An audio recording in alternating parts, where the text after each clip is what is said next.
గత వారం రోజుల నుంచి కొంచెం వాల్యూమ్ తగ్గిస్తా. ఎస్ఎల్బిసికి సంబంధించినటువంటి సంఘటన తెలంగాణలో ఉన్నటువంటి ప్రజానికం అందరినీ కూడా కుదిపివేస్తూ ఉన్నది. టన్నెల్ లెక్క సంఘటనలో ఇంకా కూడా వర్కర్ల యొక్క ఆచూకీ కానీ వాళ్ళ యొక్క క్షేమ సమాచారాలు కానీ ఇంతవరకు కూడా తెలియరాలేదు. ముఖ్యంగా ఈ టన్నెల్కి సంబంధించినటువంటి విషయంలో 2004 డాక్టర్ వైఎస్ రాజశేఖర రెడ్డి గారు ముఖ్యమంత్రిగా ఉన్నప్పుడు ఈ ఎస్ఎల్బిసి టన్నెల్ చేపట్టడం ద్వారా నల్గొండలో ఉన్నటువంటి ప్రజానికానికి మంచినీళ్ళు అందించాలన్నటువంటి అభిప్రాయంతోన GOMS 147 11/8/2005 డేటెడ్ 2813 కోట్లతో ఈ ప్రాజెక్టుకి అడ్మినిస్ట్రేటివ్ అప్రూవల్ ఇవ్వడం జరిగింది 2005-4లో. అప్పటి నుంచి ఇప్పటి వరకు చూస్తే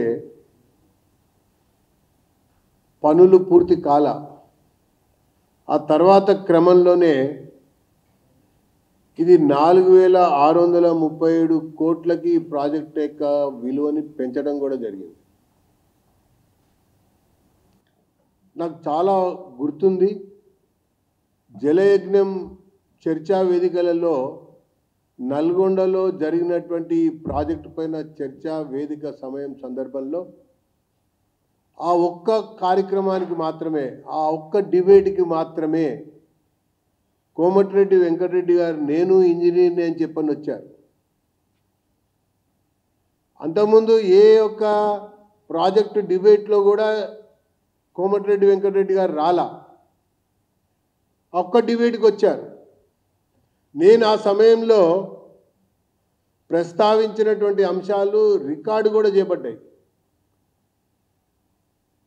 అది టన్నెల్కి అనువైన ప్రదేశమా కాదా అన్నటువంటి అంశంలో అది అనువైన ప్రదేశం కాదు అని చెప్పని ఇంజనీరింగ్ నిపుణులు ఇచ్చినటువంటి నివేదికను నేను అక్కడ చూపించడం జరిగింది, ప్రస్తావించడం జరిగింది.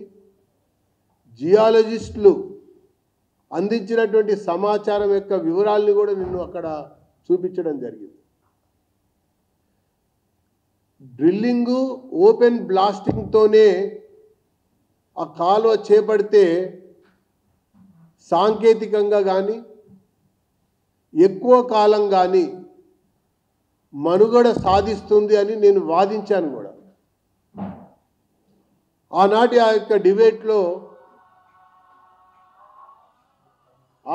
యొక్క డిబేట్లో ప్రభుత్వ సలహాదారులు సీతాపతి గారు, మరో ఇంజనీరు సానా మారుతి గారు ఉన్న విషయాన్ని గుర్తు చేస్తూ ఈ యొక్క అంశాన్ని అవసరమైతే మేము నిపుణుల కమిటీకి సమాచారం కొరకు సూచన కొరకు కమిటీని రెఫర్ చేస్తామని కూడా నాకు చెప్పడం జరిగింది. ఆ తర్వాత టెండర్లు పిలిచారు. టెండర్లో 2 కంపెనీలే ఆ రోజు కోట్ చేశాయి. ఒకటి చైనా కంపెనీ యొక్క జాయింట్ వెంచర్తో ఒక కాంగ్రెస్ పార్టీ నాయకుడు ఉండే, రెండోది జేపీ అనేటువంటి ఒక సంస్థ, కొంత ఈ ఇంజనీరింగ్ రంగంలో నిపుణులుగా ఉన్నటువంటి ఒక సంస్థ, వాళ్ళు కూడా కోట్ చేశారు.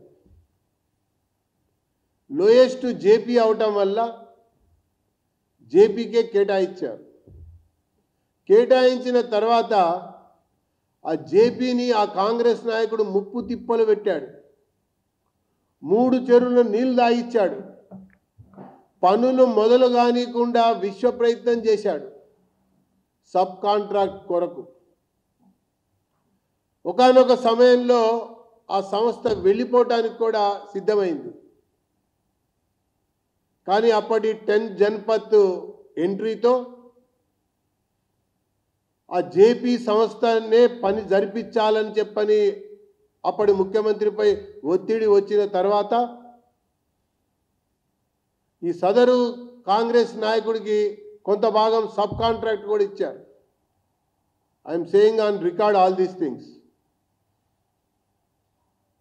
ఆ తర్వాత కొంతకాలం సాగిన తర్వాత మొదటిసారి ఆ టన్నెల్ బోరింగ్ చెడిపోయింది, ఇరుక్కుపోయింది, కూరుకుపోయింది. బికాస్ ఆఫ్ ల్యాండ్ స్లైడింగ్ అక్కడికి అది ఆగిపోయింది. పనులు ముందుకు పోలా, కుంటుపడిపోయింది. కుంటిపడిపోయిన తర్వాత ఈ కొంత సబ్ కాంట్రాక్ట్ కూడా వదిలేసుకున్నారు. మళ్ళీ ఆ సదరు కాంగ్రెస్ నాయకుడే అక్కడి నుంచి ఎంపీగా గెలిచాడు. గెలిచిన తర్వాత ఆయన ముఖ్యమంత్రి కేసీఆర్ గారికి లేఖ రాశాడు. ఇది నా ప్రాజెక్టు, నా జిల్లాకు సంబంధించింది, కాంట్రాక్టర్ని మార్చండి, కొత్తగా టెండర్లు పిలవండి అని చెప్పాడు. చెప్పి ఇంకా ఆయన సూచించాడు కూడా, మెగాకిస్తే ఇంకా మంచిదని కూడా సూచించాడు. ఈ విషయం చాలా చర్చ కూడా అయింది. ఆయన లేఖ రాసింది కూడా 2000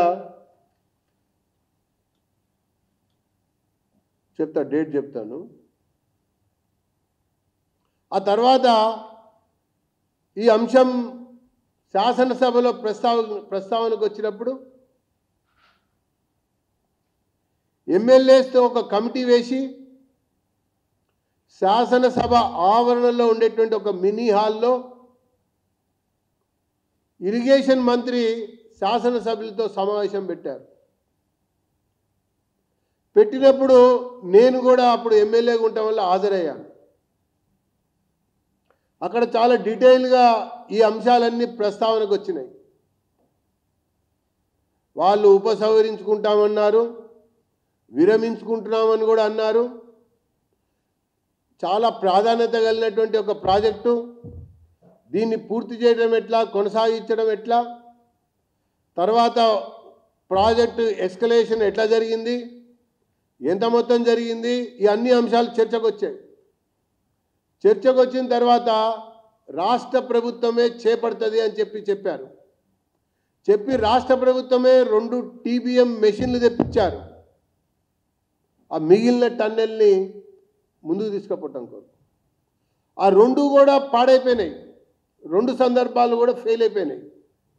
శ్రీశైలం వరద నీటి వల్ల, మళ్ళీ సేమ్ ఇదే మడ్ స్లింగింగ్ వల్ల, ల్యాండ్ స్లైడింగ్ వల్ల, లోపల కూరుకుపోవటం, ఇరుక్కుపోవటం, మట్టి బయటకు రాకపోవటం వల్ల, ఆ 2 TBM మెషిన్లు దాంట్లో ఇరుక్కుపోవటం వల్ల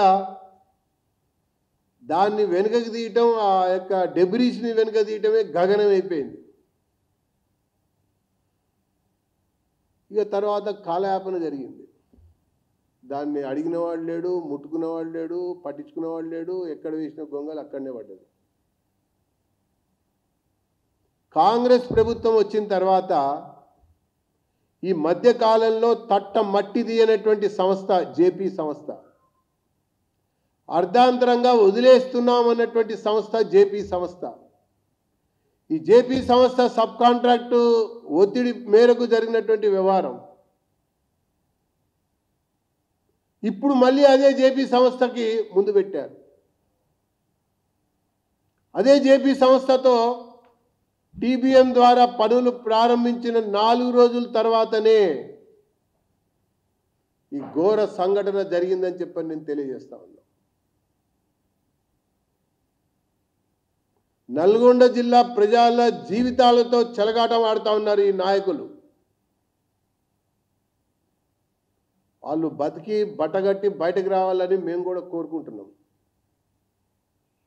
ప్రాజెక్టు పూర్తి కావాలని అంతకంటే కోరుకుంటున్నాం.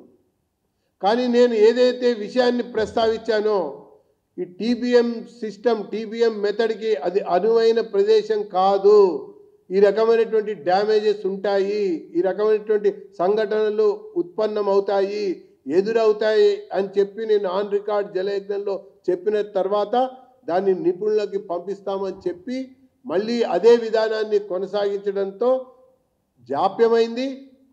2 సార్లు టీబీఎం మెషిన్ ఇరుక్కుపోయింది, కూరుకుపోయింది, పాడైపోయింది, ధన నష్టం జరిగింది. ఇప్పుడు మళ్ళీ అదే సంస్థకి అదే పద్ధతిలో కోమటిరెడ్డి గారు, ఉత్తమ్ కుమార్ రెడ్డి గారు కలిసి దీన్ని కొనసాగిస్తూ ఉన్నారు. పైగా ప్రాజెక్ట్ కాస్ట్ని కూడా 4,637 కోట్లకి పెంచారు. 14 నెలల గడువు మాత్రం విధించారు. ఈ సంస్థకి ఢిల్లీ అండదండలు ఉండటం వల్లనే మళ్ళా వాళ్ళకి అప్పగించారు. అది భారతదేశంలో అనేక టన్నెళ్ళు రోడ్ల కొరకు, బ్రిడ్జిల కొరకు, మరి ఉత్తరాది రాష్ట్రాల్లో, ఉత్తరాఖండ్లో, జమ్మూ కాశ్మీర్లో ఎటువంటి సంఘటనలు లేకుండా పనులు పూర్తి చేస్తే ఇక్కడ ఇది అనువైన ప్రదేశం కాదని ఒకవైపున నిపుణులు చెప్పారు, ఇంజనీరింగ్ సిబ్బంది చెప్పారు, ఎన్జీఆర్ఏ వాళ్ళు కూడా చెప్పారు. అయినా దీన్ని కొనసాగిస్తామని చెప్పన్నారు. ఎట్టికేళ్ళకి చివరికి ఇప్పుడు మళ్ళీ ఈ డ్రిల్లింగు, బ్లాస్టింగు, ఓపెన్ కాలువగా ముందుకెళ్తామని చెప్పని ఆలోచన చేస్తూ ఉన్నారు.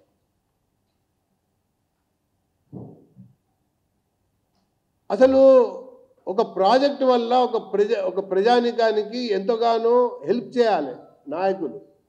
కానీ ఈ కాంగ్రెస్ నాయకులు వాళ్ళ జేబులు నింపుకోవడం కొరకు, సబ్ కాంట్రాక్టులు సాధించుకోవడం కొరకు ప్రాజెక్టుల రూపకల్పన చేస్తూ ఖజానా ధనాన్ని కొల్లగొట్టే విధంగా వీళ్ళు వ్యవహారం చేస్తూ ఉన్నారు. కాళేశ్వరంలో అదే జరిగింది. ఇదే పద్ధతిలో కొనసాగితే ఇది కూడా అదే రకమైనటువంటి స్థితికి పడిపోయేటువంటి అవకాశం ఉందని చెప్పని నేను పేర్కొంటా ఉన్నా. ఈ సంఘటనపై, ఈ పూర్వాపర్వాలపై జేపీని కొనసాగించేటువంటి విషయంలో ప్రాజెక్టు ధర పెరిగినటువంటి అంశం పైన, ఈ జాప్యం పైన జరిగినటువంటి అనేక పరిణామాల పైన ఖచ్చితంగా న్యాయమూర్తితో విచారణ జరిపించాలని చెప్పని భారతీయ జనతా పార్టీ డిమాండ్ చేస్తున్నది. దీని వెనకాల కోట్ల రూపాయల ముడుపుల వ్యవహారం దాగి ఉందని చెప్పని నేను పేర్కొంటా ఉన్నా.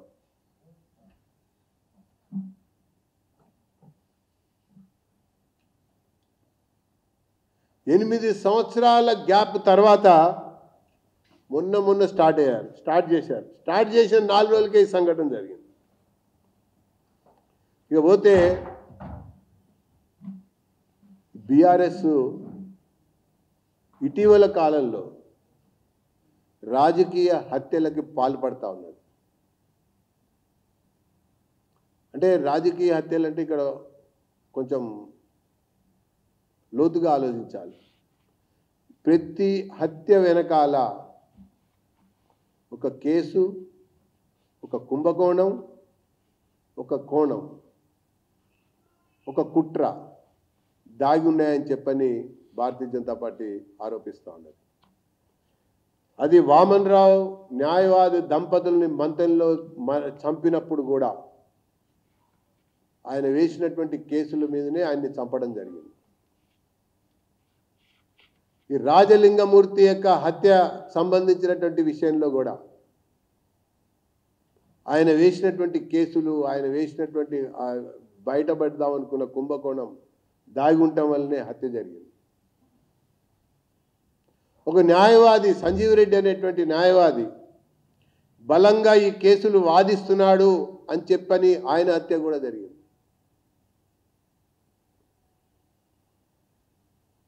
ఇక డ్రగ్స్లో కూరుకుపోయినటువంటి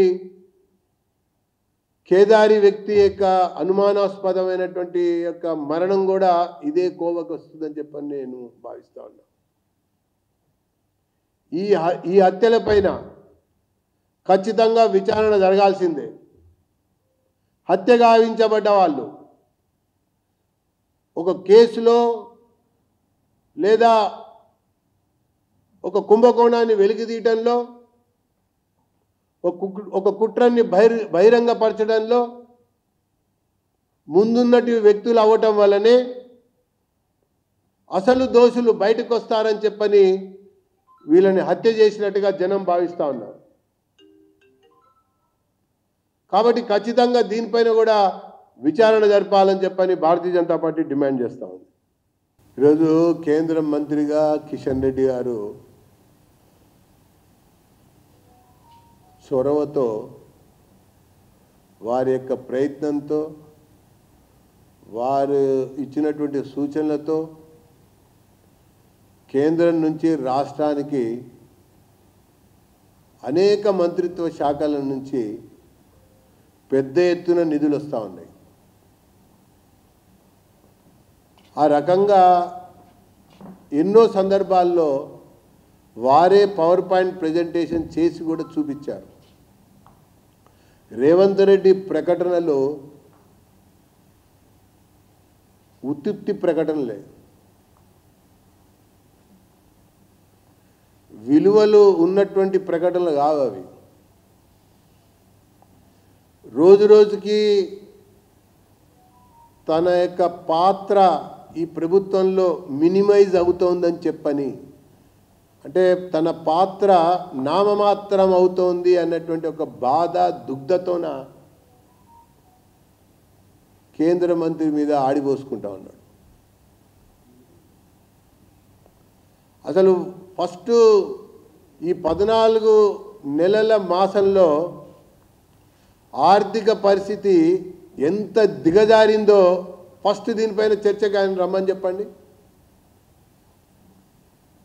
అరే ఆడ పైసా లేదు కానీ నాకు ప్రాజెక్ట్ కావాలట, పైసా అప్పిచ్చే పరిస్థితి లేదు కానీ నాకు కొత్త ప్రాజెక్ట్ కావాలట. ఫస్ట్ దానిపైన బహిరంగ చర్చకు రమ్మని చెప్పండి. ఆ తర్వాత ఇతర విషయాలు ఆలోచిద్దాం, మాట్లాడదాం. ధన్యవాదాలు. మరిన్ని వీడియోస్ కోసం ఛానల్ ని సబ్స్క్రైబ్ చేయండి. లేటెస్ట్ అప్డేట్స్ కోసం వాట్సాప్ ఛానల్ ని ఫాలో అవ్వండి. ఆ లింక్ డిస్క్రిప్షన్ లో ఉంది.